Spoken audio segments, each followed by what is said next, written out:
Hello and welcome to another episode of the Mountain West Insider Podcast on the Field of 68. We are joined today by Geoff Grammer for a fun little crossover episode. We've done this the last the last 2 years, Geoff, and it's always good to kind of talk with you and get a little update on your insight in the Mountain West. You watch the game in person. You are boots on the ground. You are making all of the wrong betting picks, so everybody kind of knows like you're locked in on this league. You host the Talking Grammar podcast for the Albuquerque Journal.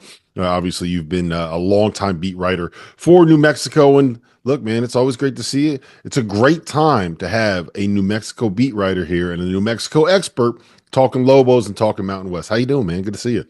It's good, man, and it's been an interesting season covering these Lobos because they did what they were criticized for not doing last year, right? They have a Mhm. tougher non-conference schedule. They beat some teams out of conference, and yet the computers don't like them. A year ago, they played nobody, and they got all the way to 22 in the net. So interesting times. Now all they can do, is try and win the games in front of them, and we'll see how that plays out for them.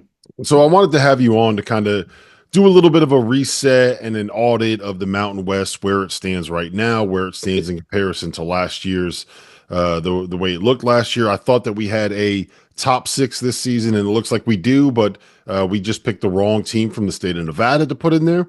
We'll talk about what's going on with the Wolfpack. We'll talk about the Aztecs. Obviously, we need to talk about Utah State and how it doesn't matter who's coaching that program; they're just going to get out to these ridiculous starts. But I do want to start with New Mexico and with the Lobos because, for my money, they have the best player in the league in Donovan Dent. I think that they have the team that is the best built to be able to kind of make a deep run in March, and with a win over UCLA and a win over VCU, they have wins that should be able to get them in a spot where even if they don't get an automatic bid out of the Mountain West tournament like they did last year, I think that this is a team that's going to have a resume as long as they don't do something dumb, right? Like don't Yeah. go and lose back to backs to Air Force and Fresno State. But I think that they're in a position to be able to get themselves an at-large bid. What have you seen out of New Mexico, and why are they having the success they have had this year? Well, a couple things. One is, I mean, everything you said is true. I think the don't do something dumb. Some people here thought they already did that. They were a 20-point favorite to a New Mexico State Hmm. team and lose at home in the pit. And now rivalries, weird things happen, right? And at the time, New Mexico State was 225 in Ken Palm and somewhere deep in the 200s in net. But all the Aggies have done since then is go on a 7-1 streak. Their only loss was at Texas, and they beat Conference USA favorite by 30 points. They beat UTEP on the road this weekend by 30 points, and they went from 225 in Ken Palm to 126 right now in Ken Palm. Their net is jumped 100 points. All of a sudden, New Mexico's really bad loss that everyone thought was going to cost them is a quad three loss. It was quad four until this weekend. And it doesn't look as bad. You can get by with one bad loss, right? And as long as it's not quad four, nobody's really going to care if you have one loss in the quad three realm. As long as you have, like you said, UCLA, VCU, the USC win. Who knows? Like UNM beat them on a neutral court, Hmm. and that may end up looking pretty good depending on where UC or USC kind of finishes. So in terms of scheduling, New Mexico has done a lot better this year than what they did last year when they were 22 in the net on Selection Sunday, and they found out that from the committee that they weren't in unless they won the Mountain West tournament. That kind of that blew them away. They thought they played the game right. They did what they were supposed to do based on last year's rules. Get the net as high as you can get it, and you'll be sitting comfortably. They thought they were good. They weren't. So this year they scheduled a little more ambitiously, some more games, non-conference outside of the pit. They played St. John's, UCLA, Arizona State, USC, all away from the pit, and went 2-2 in those games. And frankly, should have probably gone 3-1. They should have beat Arizona State. Anyway, they've scheduled better. All that's good.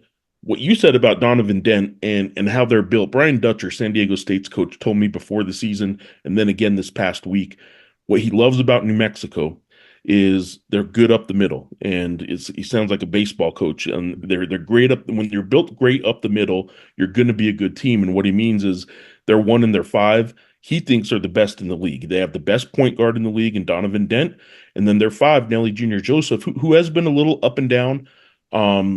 Not so much down as sort of maybe just sort of not entirely active all the time, but hasn't had a whole lot of bad games.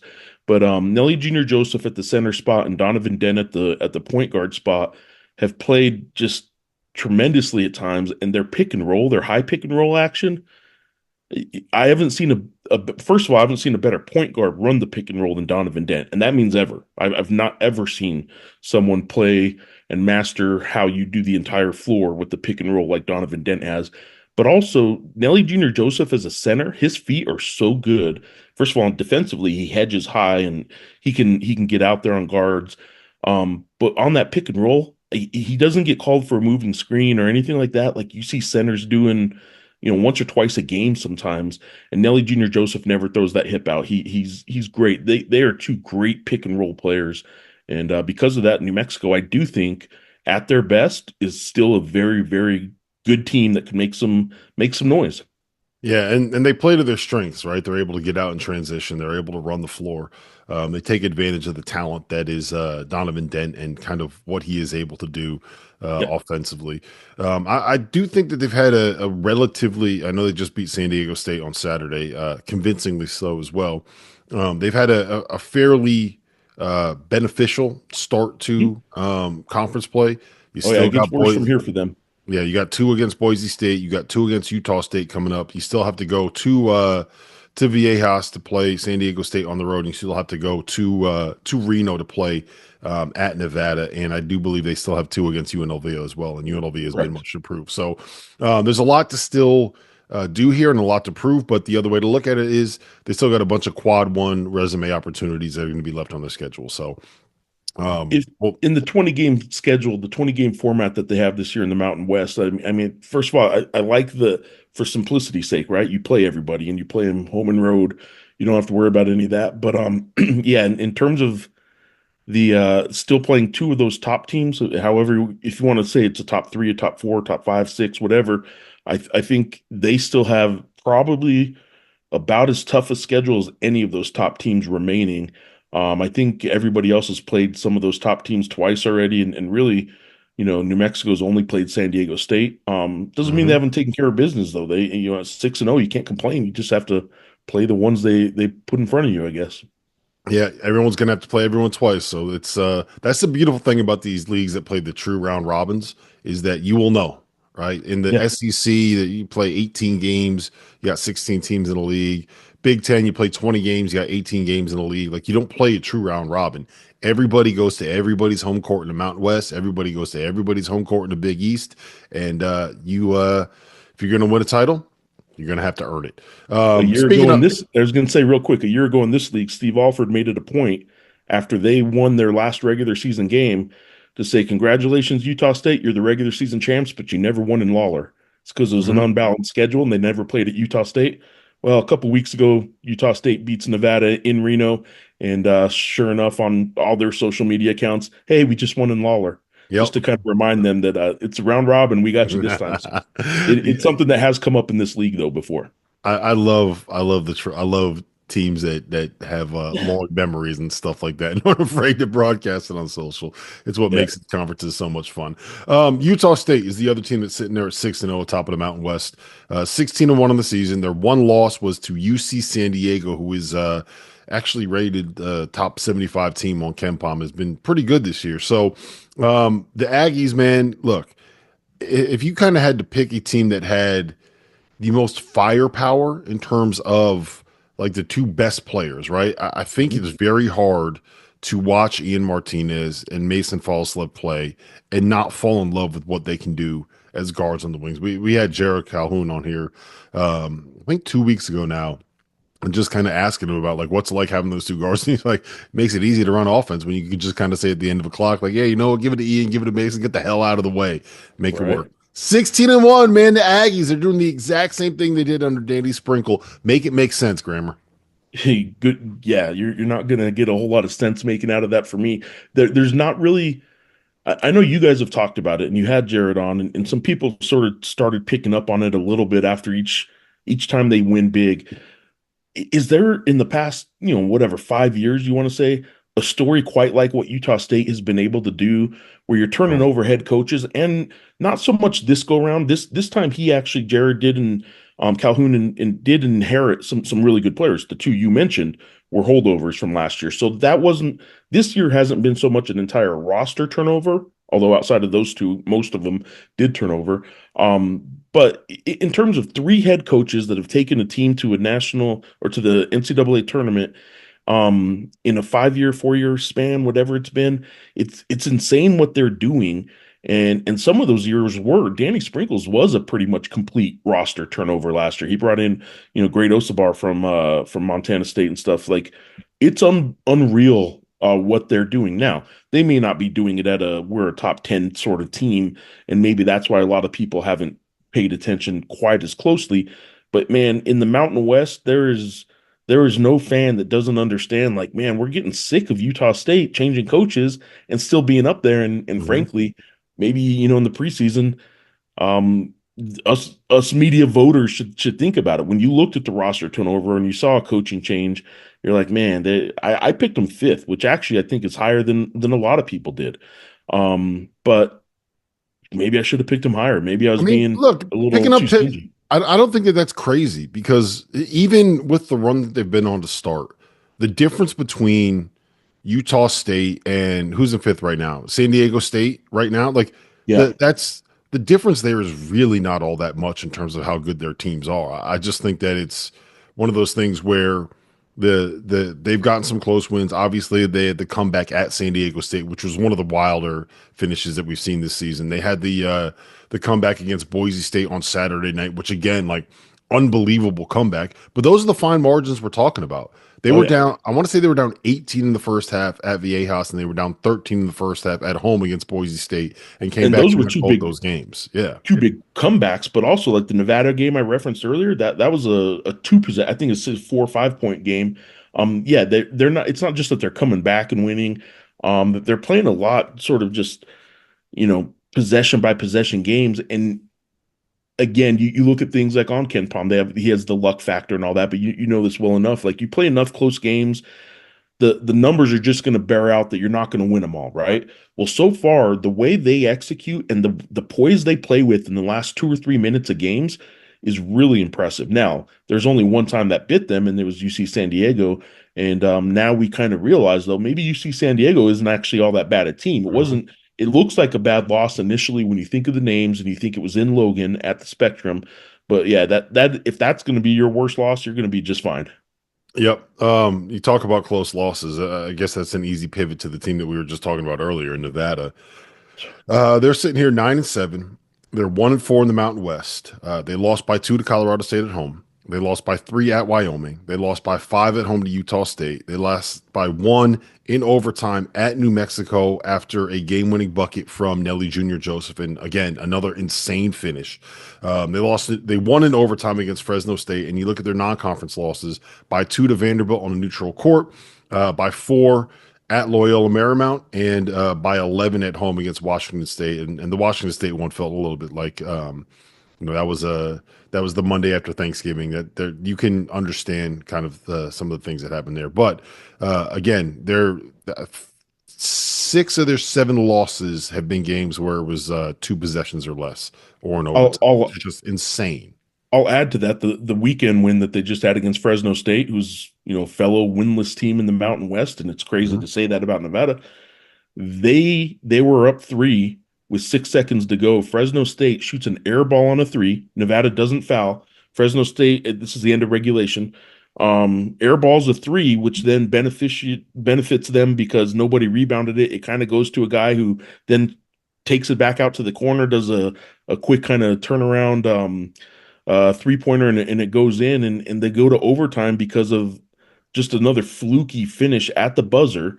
And it looked like they were snake bit and going to lose another one. Now it was all them in overtime, but there's no reason this Nevada team should be going to overtime with Fresno State. But they are they're playing down and playing up to good competition, but they're playing to their competition like they probably shouldn't be. Frankly, they're not blowing out teams they should blow out, and they're just not executing at the end, kind of like Utah State, like we are talking about. They don't know how to finish right now, and I don't know what that's about. They don't have Jared Lucas. That's a Mhm. big part of it. Last year, they knew who they were going to in the final minute between Keenan Blackshear and Jared Lucas. This year, I don't think they know who to go to in the final minute of a game. Yeah, I think some of that is going to end up working its way out, right? Like Yeah, I would be very surprised if Nevada at some point here doesn't go on a kind of a run where they look. They got San Diego. They have Air Force at home, San yeah. Jose State at home, and those are two wins that you can kind of get some confidence going. You had the win at Fresno State, and then you get at Utah State, San Diego State at home, and at Boise State. So like they got their two get right games, and then probably the make or break portion of their schedule there in that 8 day stretch at the end of January. Yeah, they got two 3 game stretches where it's until this weekend. Is Fresno State, San Jose State, Air Force 3 in a row twice Yep. this year. So they got two 3 game kind of chunks where you would expect them to go on at minimum 2 3 game win streaks, and you get feeling good about yourself. You get Kobe Sanders feeling good a little bit. I mean, he's a great threat when you've got a 6'9" guy that can play some point. But he seems maybe a little streaky in that he needs some confidence. But yeah, they're going to be okay. But they've dug themselves enough of a hole that we're not talking at large with Nevada anymore. No, you're probably not talking at large, but that is not a team. I just recorded our A10 Insider podcast, and it's a little bit similar with like a team like St. Joe's in the Yeah. A10, where they have the talent. You probably don't want to let them get hot in March, but barring some kind of crazy run, you're probably not looking at large status with them. A team that really could be in the at large conversation. Well, I think there's two others that we have to mention. That would be Boise State and San Diego State. Boise State just blew a golden opportunity to go on the road and pick up a win in the Spectrum, which is basically an impossible task. Tyson Degenhart looks like he's kind of started to get past some of the 3-point shooting issues that he's had. But again, they're sitting here at 4-2 in the league. They lost at home to San Diego State. They threw one away at Utah State. And outside of a win against Clemson, they're really, oh, I'm sorry, they also beat St. Mary's too. But outside of those two wins, there really isn't a ton in their schedule. I do think that they have to start kind of stacking up some victories here, especially the ones against the top teams in the Mountain West.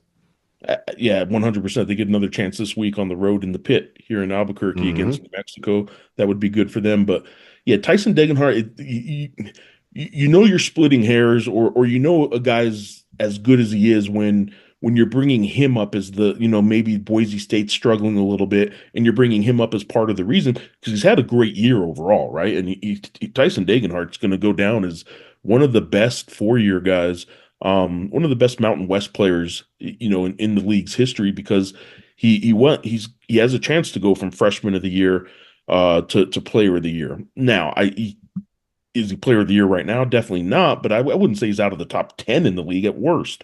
And so, yeah, I don't think I think them losing again, what they lost last year, they lost a point guard. They got one from San Jose State in Alvaro Cardenas, and I think that they maybe thought that they were all good with that. Well, they also forget they got a playmaker in Max Rice that left the team last year. They had some other pieces that, Chibuzo Agbo, who's at USC now. I Hmm. think he was really kind of an X factor for them last year because he was a big wing that was a mismatch problem. If teams wanted to put a smaller guard on him, he would eat him up. If teams wanted to put a bigger forward on him, that usually opened some things up for Tyson Degenhart a little more. They lost some pieces that they didn't replace. And I think maybe that was a little bit overlooked when they were so convincingly the preseason favorite in the Mountain West. That said, they're still very good. Are they going to be an at-large team? You're right. They got to pick up some road wins, not just at home, but Hmm. they got to get some of these on the road. So, Friday night's a good start for them if they can pick that one up. But I don't know that I would predict them to be an at-large at this point. I we'll get into numbers and stuff like that. I could see at best 3 at-larges in the Mountain West and maybe 2, and I don't know that Boise State's going to factor into that. Although I consider them in the top 4 right now. I don't know if I can see them playing their way into an at-large conversation unless they pick off San Diego State on the road and they get New Mexico in the pit and stuff like that. Yeah, look, I think it's got to be one of San Diego State on the road or New Mexico on the road, and frankly, Mhm. Utah State on the road would have checked that box. Get one of those, take care of business at home against some of these other teams, and you got a real chance. But Yes. again, The San Diego State win is one of the best. It's probably the best opportunity you had to get a marquee win at home, and at Utah State was a great opportunity that slipped through their fingers. So personally, I'm rooting for it. I love Tyson. I love Leon.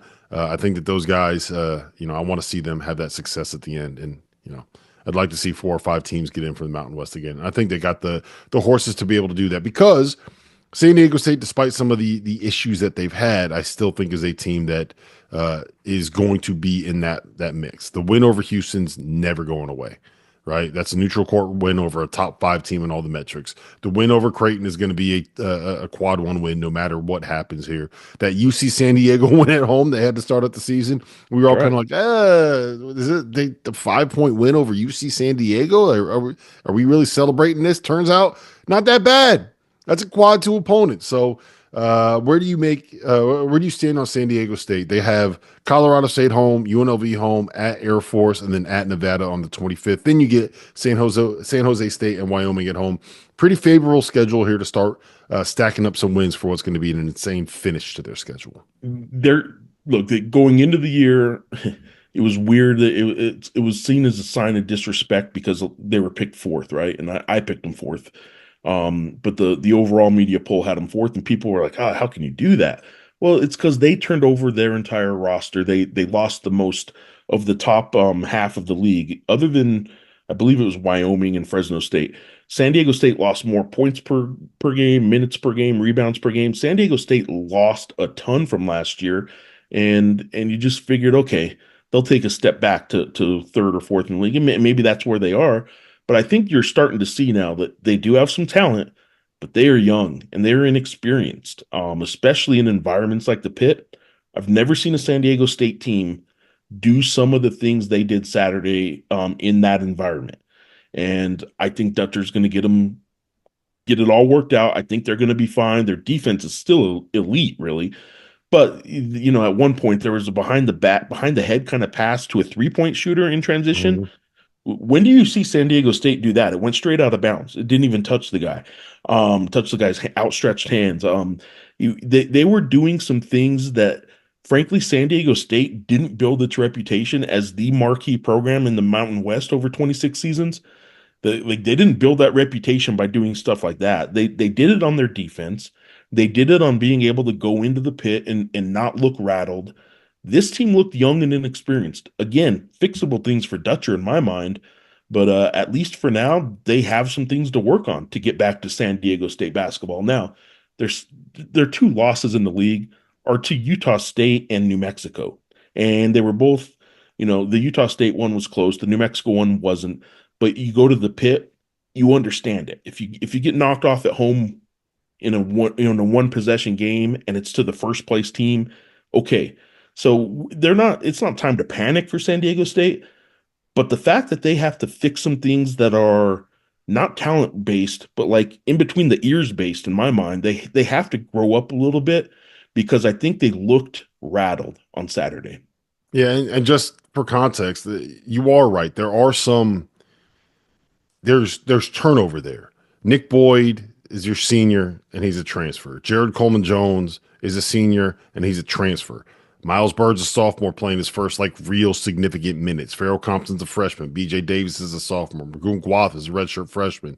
Taj DeGorville, I'm going to Yeah. butcher your last name, Taj. I love you, man. I'm sorry. Freshman. Miles Heidi, soft. So there's a lot of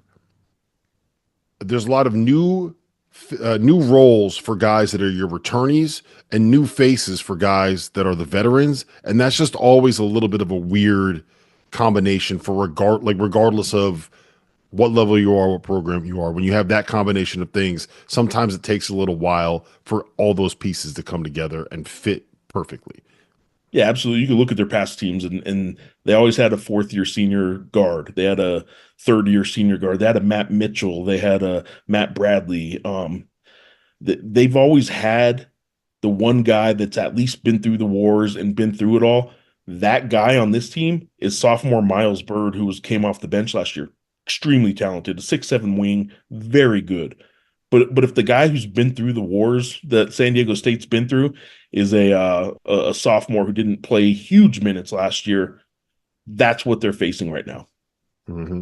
All right. Colorado State, UNLV. Those are the two teams I think I watched them, right? And I guess we can start with Colorado State. I think that the pieces are there.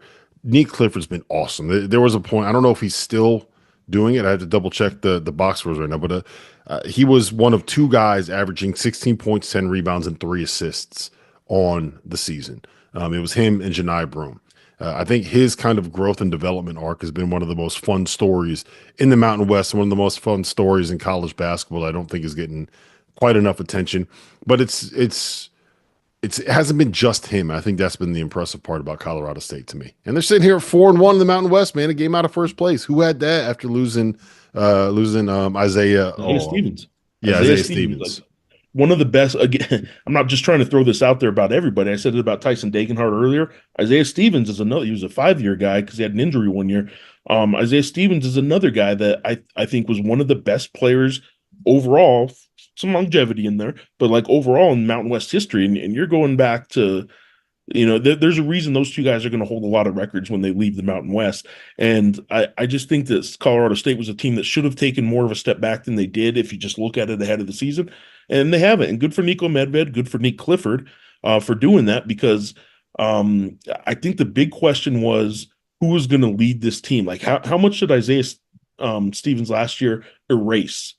How many of the mistakes did he erase because he's that good? Well, Hmm. it was a lot of them, first of all, but the guys this year are starting to really pick it up. I'll tell you who I like on that team, and kind of stepping into that bigger role is Jalen Lake. I think Jalen Lake Yes. has really helped them a lot. Kyan Evans is another guard that's helped them, but I think Jalen Lake is a big key to kind of what they can do because he's been steady. Colorado State's a team though that they can make it messy for some teams. I don't know that they're going to have to make a heck of a run to really get into a at large conversation, like a really good run. But they're not bad enough, or they're not far enough away from really messing some people's postseason hopes up, and they're good enough to do that. Yeah, that's my thing with them is that um, I think that the damage was done in the non-conference portion of their schedule, and I'm Yeah, just not sure there's enough good wins available for them, barring going on a run where you're like 17-3 in the league. But they are good enough to be able to win. This might sound crazy to say, but win anywhere at any time against anybody in this conference. Like to see him go yeah, on Tuesday night into San Diego State and win, like would that shock you? Certainly wouldn't surprise me if that right. happened. Like they're Yeah, good I enough to think they're do all good that. enough where you don't take a. There's not a win on the board on the Mountain West board that you could say Colorado State can't pull off. Hmm. Yeah. So it'll be fun to watch that kind of play. They're a game out of first place in the league, man. So it's not going to be one of these things where it's like the tournament isn't there, so they're kind of shutting it down. No, they're going to try to win this conference. They're going to try to find a way to get into the NCAA tournament, and Right. there's going to be a lot of times where they have the best player on the floor. And speaking of teams with the best player on the floor, we had DJ Thomas on the pod a couple weeks ago. Great kid, better player. They've lost two in a row here, so the shine has kind of been taken away. But look, that's going to happen when you go to Boise State and to Colorado State. They're still sitting here at 3-2 on the season. They've kind of figured some things out now that Jaden Henley is back in the lineup and is back healthy again. They still don't have the big fella. Rob Whaley? They still don't have him back. I don't know if that's going to end up being a thing. So we'll see what happens. But Utah State at home at San Diego State this week.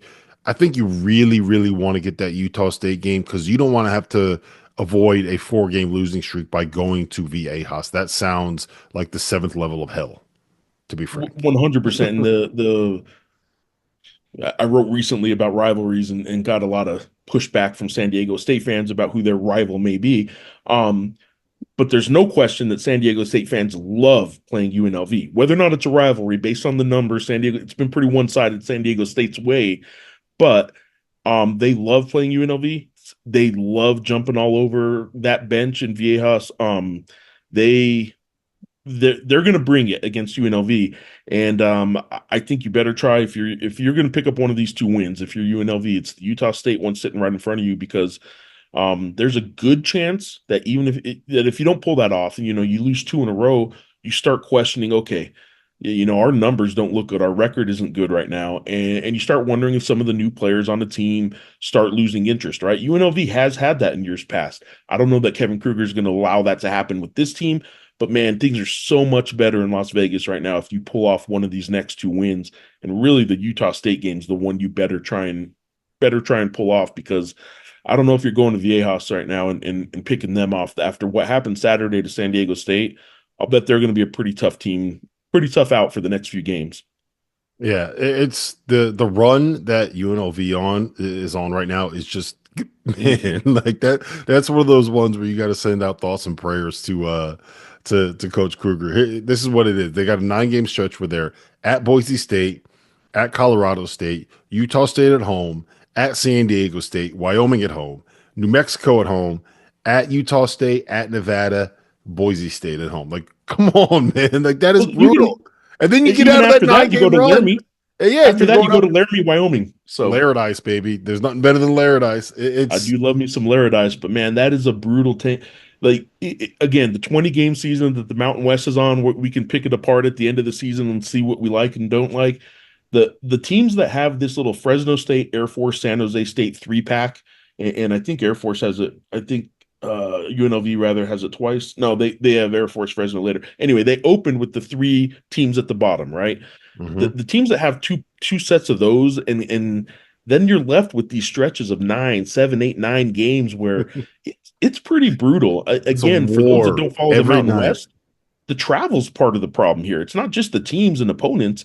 There's some venues in this place that are hard to play in. There's some travel, Laramie, that's just hard to even get to. You're walking into an arena where it's, the wind chill has it at 10 below, and then you're supposed to go get warm real quick and play a team that's been waiting for you at 7,200 feet where you can't breathe. So yeah, there's some weird things about the Mountain West, and I do think that for teams like UNLV and San Diego State that do come from a lot closer to sea level than 7,200 feet like Laramie, there's some real travel issues here. Plus, there's some pretty good teams in the league. Yeah, the let's just say the climate situation and like the day-to-day living situation in San Diego and Las Vegas versus Laramie, Wyoming. It's a little different. It's a little different, Jeff. Little, It's a little just a different. little. How many leagues have that within its own league? You have a San Diego right there. You can go dip your toes in the ocean if you want, and in the same league you have Laramie that's at 7,200 feet, and you want to go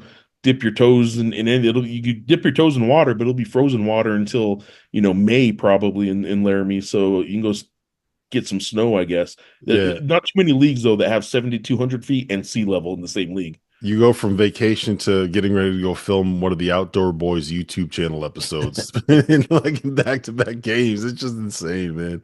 That's something, it'll never get factored into, and I go back and forth on whether or not it should, but it's never going to get factored into the discussion for NCAA tournament selection. But like sometimes I do think you just kind of have to look like the road, like this is a difficult road trip. And if you drop a game there, like it's not the easiest thing in the world to be able to go out and get that win. But Yeah. again, there's arguments to be made. Like, let's just say you are coming from you're going on the road to Boston College, right? And it's a long trip up from the South in the ACC.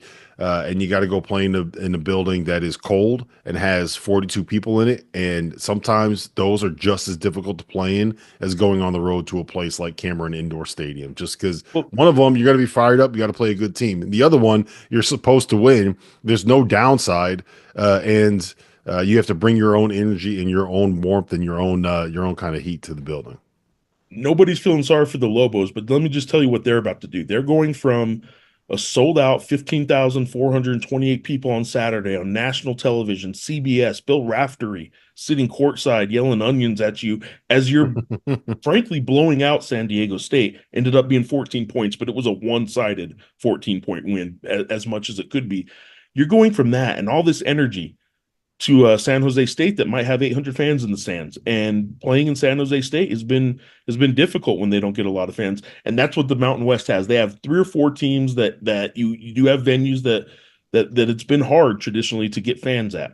And then you have the Pit and Viejas and Logan and these places that are going to be sold out and loud, and the energy is going to be crazy. It is nobody wants to feel sorry for college basketball players, but it is tough to get your mind right going from the pit on Saturday to an empty building on Tuesday. They went from You an got empty. Boise State on Friday too. Like that is the perfect.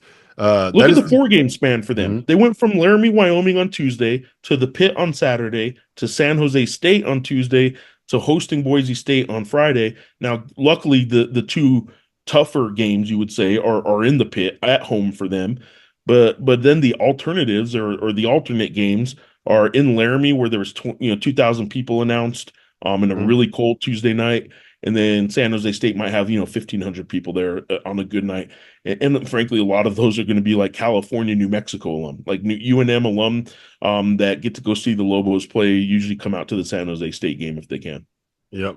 Let me ask you this because I made this argument the other day on After Dark. It was more less of an argument and more of a plea.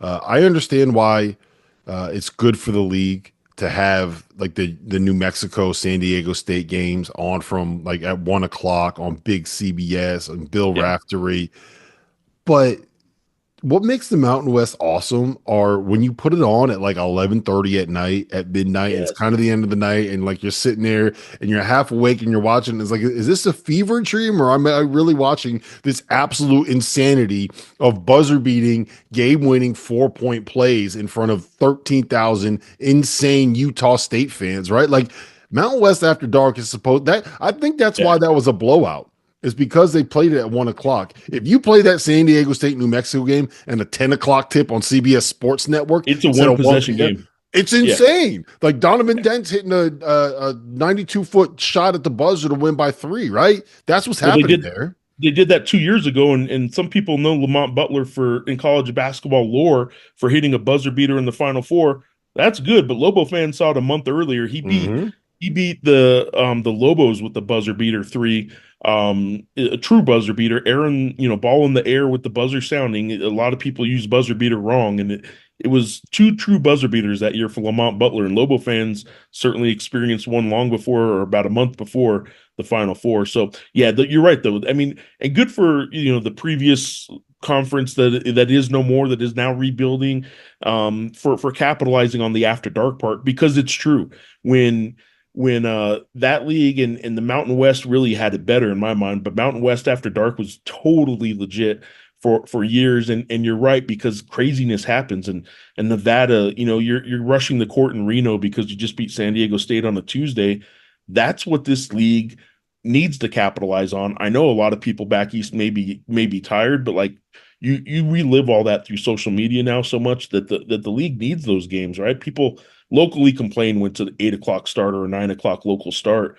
But man, I'll tell you what, this Friday, 9 p.m. Mountain Time, 11 p.m. start time Eastern is Boise State and New Mexico. And you can't tell me that the odds are that's going to be a really good game, first of all. You can't tell me that there's going to be a lot of people back east. Even if they went out, they're going to come home after a couple drinks and they're going to watch the second half of a game after midnight at home. And it's going to be Boise State and Tyson Dagenhart hitting big shots against Donovan Dent and the I Lobos. can't wait. That's I can't good. wait. That's Like good. that's that I love those late night, especially because it's Friday night, man. Like I don't have the most. I got 2 kids under 10. Right. I don't. You know what I do on Friday nights? I got to take them to a Ninja Warrior class.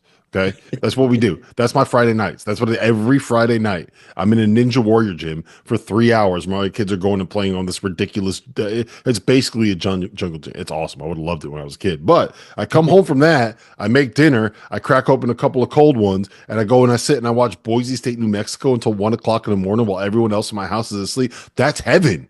That's what I want. That's the only thing I want in my life. Yeah, and Not I West think After Dark. I think the league's actually done a pretty good job of sort of capitalizing on that. Like, again, for years, San Diego State and the New Mexicos were sort of complaining about these late start times, and the league said, "Okay, we'll see if we can work on it." No, they weren't. They loved these late games because I think it does so much more for the league than the local gate. Sometimes it affected attendance a little bit.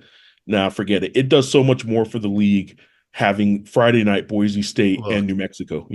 I trust me, I get it. I'm saying most of this in jest.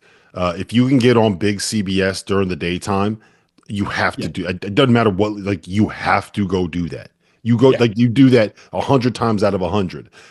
But I will always take the late night Boise State New Mexico game over whatever is on Big C, like, because it's great, man. Well, It's just literally look at changing the Saturday. night. And I also think CB that, look, I do believe that the coaches in this league, pro, you don't want to play those games. Maybe it's a little bit more difficult, but I do think they also understand that those are the things that like drive the national attention to your conference. And Absolutely. if you can do that, it's not the worst thing Well, in the how world. good was Saturday for the Mountain West? Your bookends are national television, CBS, San Diego State in a sold out pit against the Lobos, and you get to highlight Donovan Dent.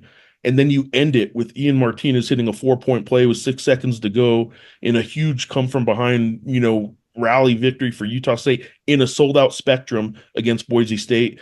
Yeah, you take the CBS game if it's offered, and it was. So you take that, you benefit from that, and then you finish the night with one of your late night games. And good for the Mountain West on Saturday.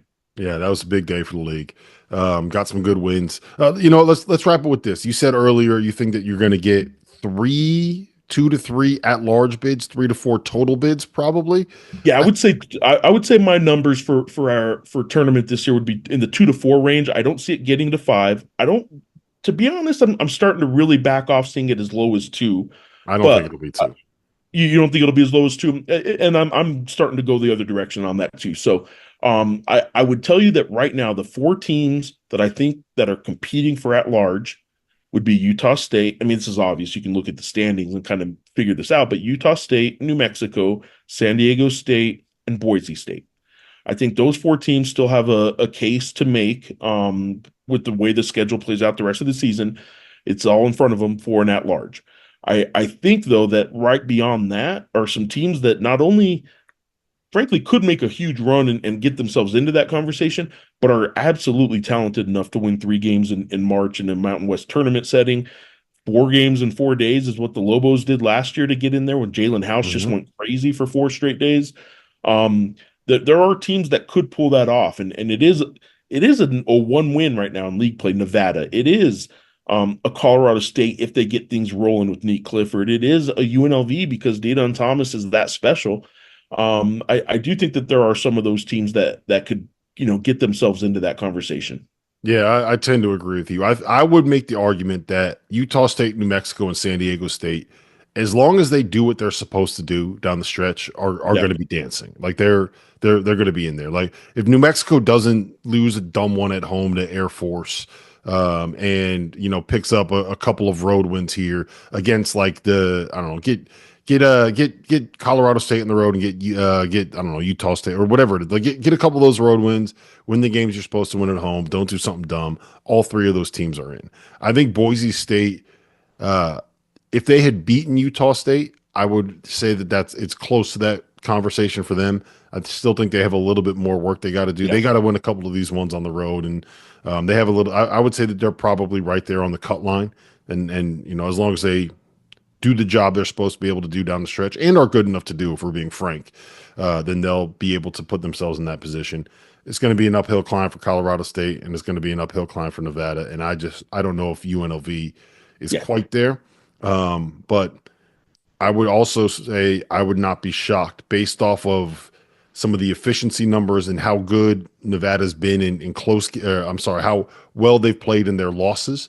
I Yeah. would not be shocked to look up and see Nevada win like 10 of their next 11 games and be sitting there at 11-5 with a couple of big road scalps in the mix. Well, And then if they again, are, it's a different conversation.